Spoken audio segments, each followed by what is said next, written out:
സ്ഥലം മാറ്റ ആനുകൂല്യം ഉൾപ്പെടെ വിവിധ ആവശ്യങ്ങൾ ഉന്നയിച്ച് ഭിന്നശേഷി ജീവനക്കാർ സെക്രട്ടേറിയറ്റിലേക്ക് മാർച്ചും ധർണയും നടത്തി. കഴിഞ്ഞ 12 വർഷമായി തുടരുന്ന പോരാട്ടത്തിന് അറുതി വരുത്താൻ സർക്കാർ ഇടപെടണമെന്നാണ് ഇവരുടെ ആവശ്യം.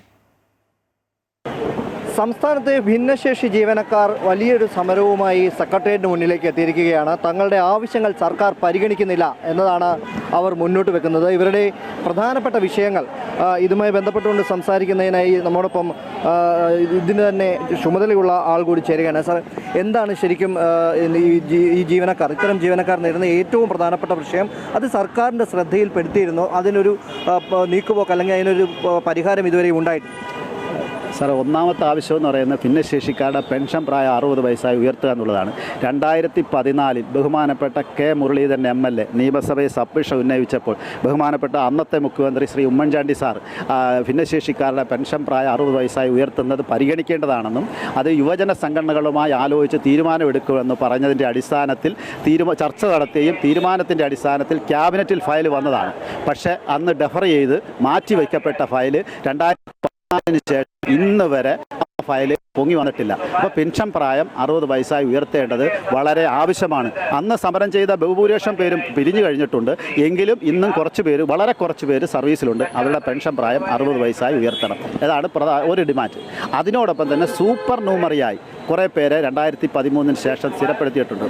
അപ്പം അവരെ ഇതുവരെയും അവർക്ക് വേണ്ട ആനുകൂല്യം സൂപ്പർ ന്യൂമറി ജീവനക്കാർക്ക് വേണ്ട ആനുകൂല്യങ്ങൾ നൽകുന്നില്ല.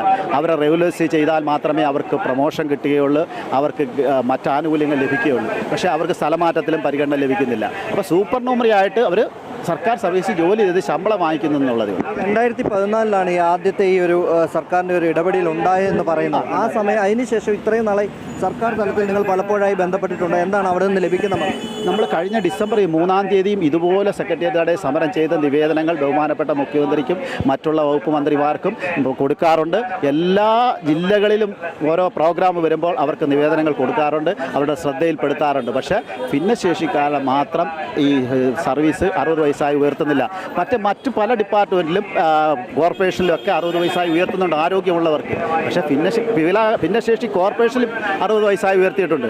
പക്ഷേ നമ്മുടെ കാര്യം വരുമ്പോൾ അത് പരിഗണിക്കുന്നില്ല. ഇതിപ്പോൾ ഭരണം അവസാനിക്കാറായിരിക്കുന്നു, ഇപ്പോൾ തെരഞ്ഞെടുപ്പിലേക്ക് പോവുകയാണ്. ഈ ഒരു അവസാന ഘട്ടത്തിൽ എത്രത്തോളം പ്രതീക്ഷയാണ്? അല്ല, അവസാന ഘട്ടം ഗവൺമെൻറ്റിന് ചെയ്യാൻ കഴിയും. ഒരുപാട് നല്ല കാര്യങ്ങൾ ചെയ്യുന്നുണ്ട്. അതിദരിദ്രരില്ലാത്ത നാടാക്കി മാറ്റുവാൻ വേണ്ടി പല കാര്യങ്ങൾ ഗവൺമെൻറ് ചെയ്യുന്നുണ്ട്.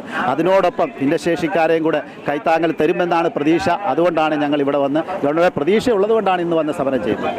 ഇതുതന്നെയാണ് ഭിന്നശേഷിക്കാർ വീണ്ടും പ്രതീക്ഷയിലാണ്. കഴിഞ്ഞ 2014 സർക്കാരിൻ്റെ ഒരു ഇടപെടലുണ്ടായി. അതിനുശേഷം വേണ്ട രീതിയിലുള്ള ഒരു ഇടപെടൽ ഇതുവരെ ഉണ്ടായിട്ടില്ല.